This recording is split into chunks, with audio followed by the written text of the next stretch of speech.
Moi, je suis Gabriel Gagnon. Je suis courtier immobilier, mais aussi je suis propriétaire de l'agence Domicilia à Valleyfield. Puis j'ai 28 ans. Fait que moi, dans la vie de tous les jours, premièrement, je suis courtier immobilier, donc résidentiel et commercial. On fait aussi beaucoup de locations dans la région. Après ça, évidemment, je porte aussi le chapeau de propriétaire de l'agence. Donc ça, c'est plus un côté tout ce qui est gestion de tous les problèmes qui peuvent arriver sur mon bureau.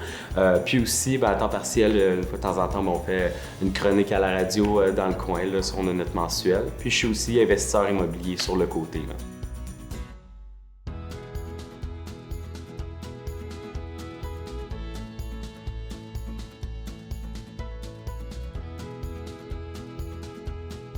Un parcours scolaire, ça n'a pas été, disons, une ligne droite, là, vraiment. Il y a eu beaucoup de détours. Mais pour faire simple, moi, quand j'ai fini mon secondaire, je me cherchais un petit peu. J'ai été à gauche, à droite. J'ai même déménagé jusqu'à Sherbrooke pour aller essayer d'autres choses. Fait que, en gros, j'ai été chercher un DEP en vente au début. Après ça, j'ai fait un ASP en construction. Par la suite, j'ai fait mon attestation, évidemment, d'études collégiales pour le cours de courtage. Mais à travers tout ça, j'ai touché comme beaucoup de choses. Je pense que c'est un avantage aussi, même aujourd'hui, je le vois l'avantage au niveau d'entrepreneur de pouvoir être capable de toucher à plusieurs, on va dire, domaines, parce qu'on rencontre beaucoup de gens, mais aussi on est mis des fois dans des situations que c'est pas tout le temps la même chose. Donc le fait d'avoir eu beaucoup d'expériences différentes dans des domaines différents, ça m'a aidé, mais j'ai donné des cours de sciences dans des écoles primaires. Quoi d'autre de spécial que j'ai pu faire? J'ai déjà travaillé en hôtellerie à Hawaï parce que ça me tentait de voyager, mais je voulais pouvoir rester plus longtemps. Fait que là, c'était retrouvé. Fait que c'est ça. J'ai touché beaucoup de petites choses, mais qui m'ont permis de réutiliser l'expérience que j'ai eue dans ma début vingtaine pour l'appliquer aujourd'hui dans l'entreprise. La raison pourquoi que mon parcours n'a pas été nécessairement en ligne droite, c'est que je pense que je me cherchais vraiment beaucoup. Mais je pense que la plupart du monde, il y en a que je dirais pas chanceux, mais que c'est le fun, tu sais, mettons, je sais pas, leurs pères ont toujours été, c'est des pompiers dans la famille, ils sont devenus pompiers, puis depuis qu'ils sont jeunes, ils le savaient. Moi, dès l'âge de 15-16 ans, j'avais déjà commencé à avoir un petit stress. Pour moi, c'était super important de trouver une carrière que j'allais m'épanouir dedans, mais j'avais aucune idée de ce qui m'intéressait réellement. On est quand même assez jeune, puis là, on doit prendre des décisions justement quand on s'en va au cégep à l'université pour des trucs qui vont avoir un impact dans 10, 15, 20 ans. Donc, c'était une grosse source de stress, mais en même temps, c'est ça qui m'a permis de me dire, je vais me laisser aller toucher, justement, je vais me donner la chance de toucher plusieurs choses différentes, sans nécessairement abandonner quand ça devient difficile, mais me dire, je vais faire le tour de chacune des choses qui me tenterait de peut-être essayer, puis par la suite, s'il y a quelque chose que je vais accrocher, justement, j'irai à fond là-dedans. Mais je pense que l'important, c'est de toujours continuer à avancer dans le parcours, puis pas abandonner en cours de chemin, puis peut-être aller vers de quoi qu'on n'est pas nécessairement intéressé, mais que c'est une solution facile. L'immobilier, c'est drôle, c'est arrivé un peu comme à tort, parce que moi, mettons, comment ça a commencé avec mon parcours, ça a commencé avec ma famille, mais j'étais comme, justement, même dans ces mêmes eaux-là, à 15-16 ans, j'allais dans des soirées d'immobilier tout seul, parce que j'avais pas vraiment de membres de ma famille qui faisait ça là, dans tous les jours. Là. La seule chose qui pouvait être liée à ça, c'est mon père, la première maison qu'il avait achetée, quand il a acheté la deuxième maison parce que la famille grandissait, il a décidé de la garder pour la louer. Puis après ça, il a continué, mais c'était pas il n'y avait pas, on va dire, cette envie-là nécessairement d'aller acheter des immeubles pour les rénover, puis par la suite aller sur un autre projet, puis tout ça. Ce qui est arrivé beaucoup plus tard, c'est que moi, malheureusement, c'était en 2018, mon petit frère a eu un accident d'auto, puis il s'en est sorti bien finalement, mais ça a fait en sorte qu'il a reçu un certain montant pour les blessures qu'il a eues. Il a reçu un certain montant de la part de la SAQ. Puis moi, j'avais déjà de l'argent d'accumuler. J'ai toujours travaillé 2-3 jobs là, quand j'étais ado. Donc, j'avais déjà de l'argent un peu d'accumuler, puis mes parents voulaient faire sûr que mon petit frère n'allait pas s'acheter une auto de l'année puis qu'il dilapide tout l'argent qu'il avait reçu. Fait que, on a décidé en famille d'acheter un immeuble, puis on a vraiment eu la piqûre. Puis moi, j'avais déjà, avant ça, vraiment une curiosité, puis moi, l'immobilier, ça m'intéressait beaucoup, fait que j'allais tout seul, ou même aussi avec mon collègue Maxime aujourd'hui, mais dans le temps, on était amis, puis on allait dans des soirées de réseautage ou des soirées informatives sur l'immobilier. Puis j'ai vraiment commencé à en manger beaucoup, puis avec cette opportunité-là, ça m'a permis vraiment de comme m'ouvrir un peu les yeux puis me dire ah bon mais c'est possible, c'est pas juste les autres qui le font. Puis après ça l'a vraiment déboulé sur un immeuble, 2 immeubles, 3 immeubles, 4 immeubles, puis ça l'a permis un peu de nous partir là.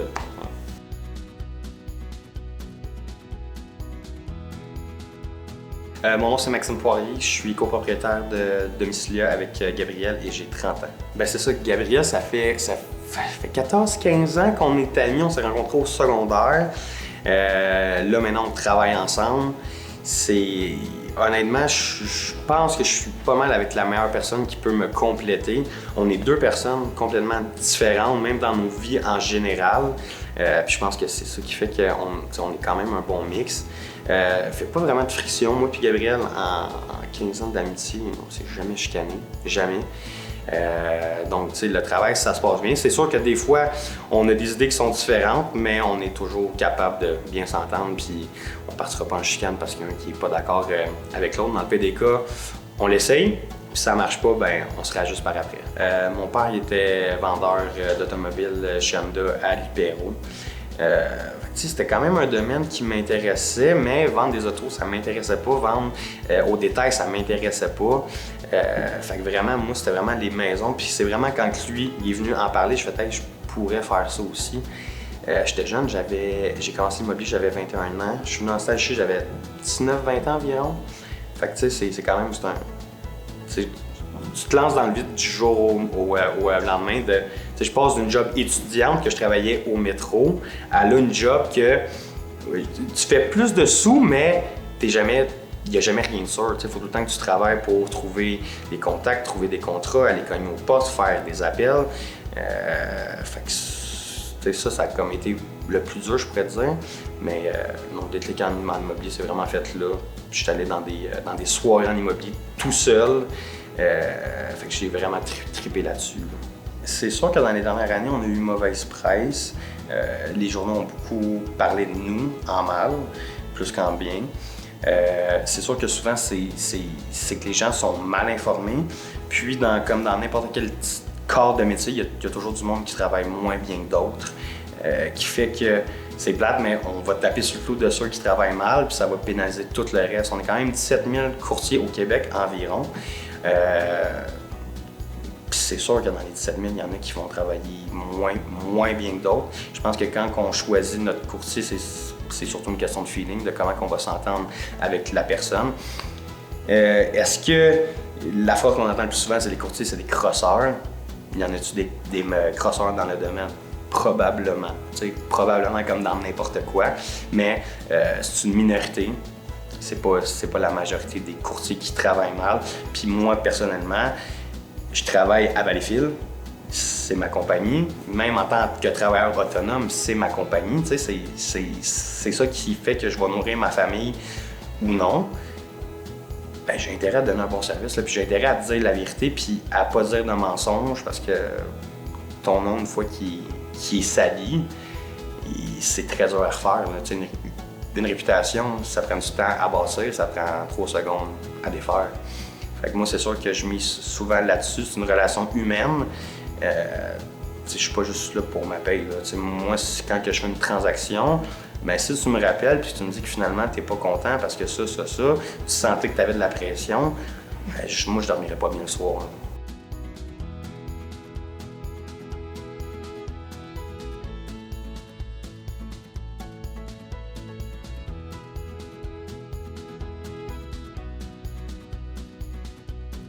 Ben, c'est drôle parce que c'est sûr que l'amitié puis les affaires, on a tous entendu des histoires d'horreur là, par rapport à ça.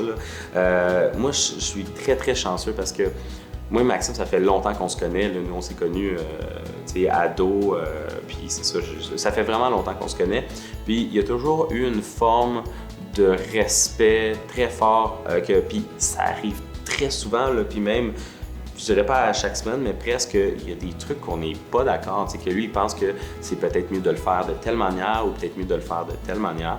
Puis, je pense que qu'est-ce qui est important quand on est en affaires avec un ami, ou même quand on est en affaires avec quelqu'un qui n'est pas nécessairement un ami, mais qu'on crée un partenariat avec quelqu'un, c'est que faut faire confiance à, oui, nos idées puis notre manière de voir les choses, mais faire aussi confiance à l'autre personne. Puis moi, ça m'est arrivé des fois de ne pas être d'accord par rapport à quelque chose, mais que je vois que c'est quoi qui est très important pour Maxime, puis finalement, on est allé, puis il avait raison.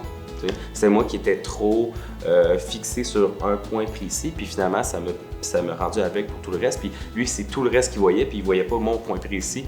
Mais je pense que c'est ça la beauté d'être deux, c'est tant qu'on se respecte, puis tant que, aussi, une fois que la décision est prise, on peut pas être comme un vieux couple qui s'en veut. T'sais, si je suis pas d'accord sur une idée, mais je dis, parfait, écoute, on y va comme ça, on va aller de ton côté. Je peux pas m'embarquer sur ce projet-là puis dire tout le long, ah, mais ça aurait dû être ma manière de faire. Si c'était ma manière, c'est mieux. Parce que même si on se plante, c'est important de garder en tête qu'on est un peu comme un couple, mais avec toutes les pires choses du couple. Je ne connais pas le pourcentage exact, là, mais la plupart des divorces, c'est souvent pour une question d'argent, en dehors de l'adultère. C'est souvent pour une question d'argent, des fois qu'il va y avoir des frictions puis qu'il y a du monde qui vont se divorcer ou se séparer. Puis quand on est en affaire avec un ami, 100% de notre relation professionnelle est basée sur l'argent, même qu'on le veuille ou qu'on le veuille pas. Là, à la fin de la journée, on a des comptes à rendre. Il faut qu'on soit capable de payer nos employés, il faut qu'on soit capable de payer nos fournisseurs, il faut qu'on soit capable de se payer nous-mêmes. Donc, c'est sûr que l'argent revient tout le temps. Puis c'est comme, je pense que c'est ça. En ayant vraiment une relation de respect envers l'autre, puis de respect envers les idées d'autres personnes, même si on n'est pas d'accord, c'est la chose qui va faire toute la différence. Ouais, ben projet avec Maxime, nous, on en a eu quelques-uns qui nous est passé par la tête. Nous, même bien avant qu'on commence à être courtier, puis tout ça, on s'était probablement, là, que si je me souviens bien, on devait avoir peut-être aux alentours de 18-19 ans. Puis on s'était dit qu'on allait se faire un festibiaire à Vaudreuil, puis que là, on avait commencé à regarder, comment ça marche avec les permis avec la ville, comment ça marche au niveau des commandites, comment qu'on finance ça, puis tout ça. Puis finalement, c'est un plan qui est tombé à l'eau par après parce qu'on n'avait pas les ressources ni les connaissances pour faire le projet, mais c'est venu très rapidement dans notre amitié à moi et Maxime qu'on pensait à faire des projets ensemble ou qu'on veut essayer quelque chose, puis c'était pas nécessairement de quoi pour rapporter de l'argent, mais c'était plus pour partir de rien, puis monter un projet, puis l'amener à quelque part. Puis ça nous a toujours habité, puis c'est ce qui a fait par après qu'on s'est comme un peu suivi dans notre parcours, puis que les deux, on a fini ensemble quand même dans notre travail. Ouais, ben pourquoi l'agence puis pas travailler comme à part pour une autre agence? Mais en fait, nous, c'est vraiment arrivé à tard. Tu sais, dans la vie, il y a vraiment des fois des concours de circonstances que jamais on se serait dit on va aller acquérir domicile. Puis même en plus, ce qui est drôle, c'est que moi, je l'avais parlé tantôt que j'ai fait un DEP en vente. Maxime, il avait fait le même DEP en vente un an avant. Puis les deux, pendant qu'on faisait notre DEP, notre premier stage, puis notre première fois qu'on s'est fait tendre la main par un courtier immobilier ou une courtière immobilière, c'était des courtiers de domicilia. Puis on a fait nos premiers stages en sachant même pas si on allait devenir courtier. En fait, on faisait un DEP en vente, on faisait un stage parce qu'on était obligé, puis on aurait pu s'enligner vers autre chose, mais les deux, ça a été notre cas là, qu'on avait choisi les personnes qui étaient chez Domicilia pour aller faire un stage avec eux. Et nous, jamais on aurait pensé acheter l'entreprise quelques années plus tard. Puis ce qui a fait en sorte qu'on l'a acheté, en fait, c'est que nous, on était courtier déjà avant pour un autre bannière. Puis, nous, on a notre collègue Sophie, super courtière dans la région, qui est connue par beaucoup de monde, qui nous a approchés parce qu'elle cherchait justement à avoir des jeunes qui étaient plus, on va dire, en début de carrière qu'en fin de carrière, pour justement peut-être reprendre éventuellement l'entreprise. Puis, ça a été une grosse discussion entre moi et Maxime de faire, mais qu'est-ce qu'on fait? On n'a jamais, nous, on pensait être courtier, puis rester courtier, puis finir notre carrière comme ça. Puis là, c'est comme un nouveau défi qui s'enligne, mais on va être sûr de le faire comme du monde. Puis finalement, on a décidé, après une longue réflexion, puis beaucoup de discussions, d'embarquer dans le projet. Mais tu sais, c'était pas un projet qu'on qu'on fait du jour au lendemain. Il faut vraiment, ça se prépare, puis on pensait que ça allait se faire rapidement, mais finalement, ça a pris plus de temps. Mais on était super bien accompagnés avec Sophie. Fait que nous, on est plus dans la branche du reprenariat, dans le sens qu'on était déjà à notre compte, mais là, vraiment, l'acquisition là, de Domicilia, ça a été fait en reprenariat. Là. C'est sûr, comme dans n'importe quoi, c'est ça, il y a tout le temps des avantages puis des désavantages. Je dirais que peut-être côté des avantages, c'est que oui, on peut on a comme la base, mais on peut mettre comme certains aspects de l'entreprise à notre image ou que ça soit facilité pour notre manière de travailler, mais ça demande quand même beaucoup d'énergie. En dehors du fait qu'il y a une certaine base, le fait de changer de quoi qui est déjà en place, puis que aussi tout le monde est habitué que ça soit ça qui soit utilisé, on va dire, comme système ou comme manière de procéder, le changer, ça demande un temps d'adaptation. Puis, c'est pas nécessairement très facile de faire adopter, on va dire, une différente méthode de travail pour tout le monde. Puis même pour nous, on doit s'habituer des fois à un nouveau système qu'on va mettre en place, qu'on sait que sur le long terme, ça va être bon, mais qu'à court terme, c'est ça, on a un temps d'adaptation. Puis le plus dur dans tout ça, c'est que des fois, on va instaurer quelque chose, puis nous, ça nous est arrivé, on va instaurer quelque chose, ça va nous coûter extrêmement cher, on va mettre beaucoup d'efforts, puis finalement, c'était pas la solution qui était adaptée à nous autres, fait qu'on doit revenir à une ancienne technique. Fait que c'est ça, ça demande beaucoup plus d'énergie que d'y aller avec, on va dire, une formule préfaite, comme si on avait juste resté avec une autre agence. Mais sur le long terme, c'est sûr que pour nous, c'est super avantageux. Bien, c'est sûr que quand on acquiert l'entreprise, c'est ça, il y a beaucoup de choses qui sont déjà en place, puis que là, vu qu'on est, on va dire, nouveau dans l'entreprise, bien, on peut remettre des trucs en question. Bon, ben, est-ce que ça, on le fait de la bonne manière? Est-ce que ça, il y a place à amélioration? Puis tout ça. Puis, sincèrement, on a été super choyés parce qu'on avait carte blanche. On est rentré puis on est resté un certain temps en partnership avec Sophie parce qu'elle, le temps qu'elle vende puis qu'on fasse toute la paperasse, nous, on est tombé propriétaire de 2/3 des parts. Puis par la suite, c'est ça, elle s'en allait tranquillement pas vite pour que ça soit une transition qui soit plus smooth en bon français. Mais c'est sûr que c'est ça. Nous, quand on est arrivé, ben, on arrive des fois avec un background différent, ce qui fait en sorte que tous les systèmes en place, on essaie de voir qu'est-ce qui est possible de faire. Puis on a fait quelques changements. Il y a des trucs qui fonctionnaient déjà super bien. Fait on a fait un peu un mix des idées à tout le monde. Puis il y a eu quand même beaucoup de changements, mais c'était pour le mieux. Puis je pense que tout le monde était un peu sur la même longueur d'onde là-dessus. Là. Pourquoi décider de racheter une entreprise? C'est que, un peu comme je disais tantôt, c'était pas le but ultime au début. Puis c'est pour ça que, tu sais, il y a un peu il y en a qui disent « trust the process », tu sais, dans le sens que moi, je vois vraiment ça comme un marathon, tu sais. L'important, c'est pas nécessairement de courir plus vite, moins vite. Puis l'important, c'est pas de donner tout au début ou tout à la fin, mais c'est juste de continuer à courir tout le long parce qu'à un moment donné, la ligne d'arrivée arrive. Puis ça, c'était un peu de quoi dans notre parcours, à moi et Maxime, qu'on s'attendait pas. Fait que quand on est arrivé, puis que là, on a eu l'opportunité de pouvoir acquérir Domicilia, nous, ce qui nous est passé par la tête, c'est bon, mais si on partait cette entreprise-là de zéro, comment qu'on le ferait, puis c'est quoi les avantages qu'on a ou qu'on n'a pas, parce que c'est sûr que ça vient avec un coût financier quand même important. D'acheter une agence immobilière, faut quand même faire les chiffres et regarder tout ce que ça vient avec. Mais la chance qu'on a, c'est que Domicilia, c'est une entreprise que ça fait très longtemps que c'est installé. Là, ça fait au-dessus de 20 ans là, que c'est à Valleyfield, que le nom il est très connu, qu'il y a une certaine confiance aussi qui est donnée à l'entreprise. Fait que pour nous, le fait de pouvoir reprendre ça puis de suivre justement ces mêmes valeurs-là qui ont été établies depuis longtemps, bien, nous, ça nous donne un peu comment je pourrais dire? Ça nous donne un peu le vent dans les voiles pour nos autres projets parce que maintenant, notre clientèle qui faisait déjà affaire avec nous autres, ils ont déjà le sentiment de confiance, mais la clientèle qui nous connaît un peu moins, bien, au moins ça donne un peu de crédibilité aussi à ce qu'on fait, puis à voir comment on travaille. C'est sûr que quand on rachète une entreprise, tout est déjà en place. Mais ça ne veut pas dire que tout est déjà en place puis 100% fonctionnel avec ta manière de travailler parce que c'est sûr que ça soit moi et Maxime ou n'importe qui d'autre qui aurait pris l'entreprise, les personnes souvent vont faire des changements qui vont fonctionner avec eux. Moi, dans mon cas, c'était vraiment l'avantage de reprendre l'entreprise, c'est qu'on pouvait partir au moins d'une base, puis après ça, le mettre un peu à notre sauce, puis le mettre un peu à notre image, puis partir par après. Contrairement à si on part en entreprise, il faut vraiment bâtir tout de zéro. Puis il y a certaines affaires qui sont plus au niveau logistique que c'est compliqué de mettre ça en place puis de s'assurer que tout est là, tout est complet. Fait que le fait de reprendre l'entreprise, qu'il y a déjà cette base-là, ça vaut quand même son pesant d'or.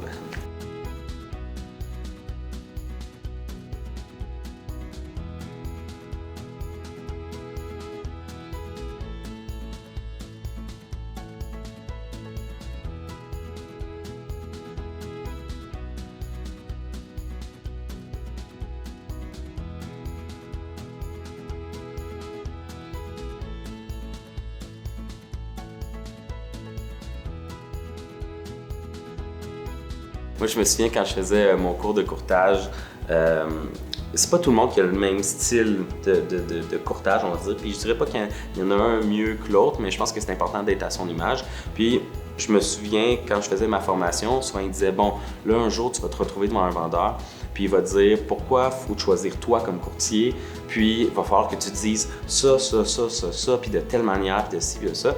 Puis moi, c'est drôle, je fais totalement le contraire de ce qu'on m'a appris à l'école, là, dans le sens que moi, pour moi, c'est important de faire une transaction, puis avoir la confiance de mon client. Puis je le dis vraiment pas pour bien paraître ou quoi que ce soit, c'est vrai pour avoir eu des transactions que finalement, le client, pour X raisons, il doutait d'une chose en particulier. Ça fait en sorte qu'il va se mettre à douter surtout, puis ça va pas être une belle transaction ni pour lui ni pour moi.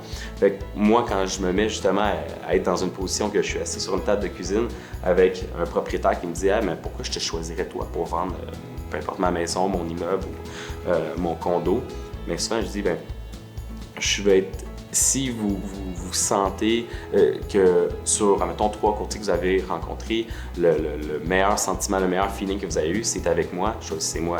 Mais si ce n'est pas le cas, allez-y avec la personne qui comprend le mieux votre projet, que vous sentez qui partage justement un peu les mêmes valeurs, parce que quand on va être rendu dans une position que ça va être plus stressant, puis ça l'arrive toujours, là, quand on est en négociation, le monde aussi, il gère des gros montants qu'ils vont recevoir au notaire. Donc, c'est sûr que le stress monte, puis des fois même, il y a des couples qui ne sont pas d'accord. Donc, ça crée des frictions. Fait que c'est sûr que si d'emblée, la personne qui va les représenter ne comprend pas le projet, qui n'a pas les mêmes valeurs, qu'ils n'ont pas un sentiment un peu de confiance et de sécurité quand ils font affaire avec, bien, c'est sûr que c'est voué à ce que ça rende la situation puis la transaction vraiment moins agréable.